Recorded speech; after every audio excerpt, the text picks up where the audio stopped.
Welcome to my channel.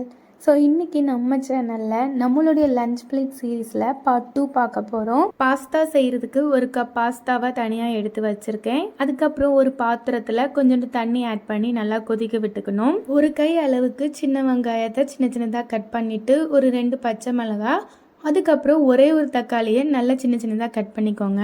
இஞ்சியும் பூண்டையும் இந்த மாதிரி சின்ன சின்னதாக சீவி வச்சுக்கிட்டேன். இதெல்லாம் ரெடி பண்ணுறதுக்குள்ளே தண்ணி கொதிச்சிருச்சு. அதுக்குள்ளே கொஞ்சம் எண்ணெயையும் கொஞ்சோண்டு சால்ட்டையும் போட்டுட்டு எடுத்து வச்சுருக்கிற பாஸ்தாவை அந்த தண்ணியில் போட்டு நல்லா வேக வைக்கணும். அது வேகிறதுக்குள்ளே மசாலாவுக்காக வெட்டி வச்சுருக்கிற தக்காளியை மிக்சியில் அரைச்சி எடுத்துக்கிட்டேன்.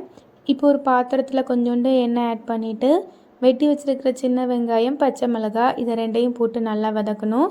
கொஞ்சம் ப்ரௌன் கலரில் வரும்போது இஞ்சி பூண்டு இது ரெண்டையுமே போட்டு நல்லா மிக்ஸ் பண்ணணும். ஃபைனலாக அரைச்சி வச்சுருக்கிற தக்காளியை அது கூட ஆட் பண்ணி நல்லா மிக்ஸ் பண்ணணும். கொஞ்சம் பச்சை ஸ்மெல் போகிற அந்த டைமில் ஒரு ஸ்பூன் வத்தல் நான் ஆட் பண்ணியிருக்கேன்.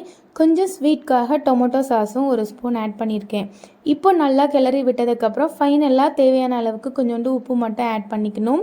ஆட் பண்ணிவிட்டு தனியாக எடுத்து ஸ்டீம் பண்ணியிருக்கிற அந்த பாஸ்தாவை இது கூட ஆட் பண்ணி நல்லா மிக்ஸ் பண்ணிவிடணும். அதுக்கப்புறம் கொஞ்சம் ஸ்மெல்லுக்காக கொத்தமல்லி இலையை அதுக்கு மேலே நான் தூப்பியிருக்கேன்.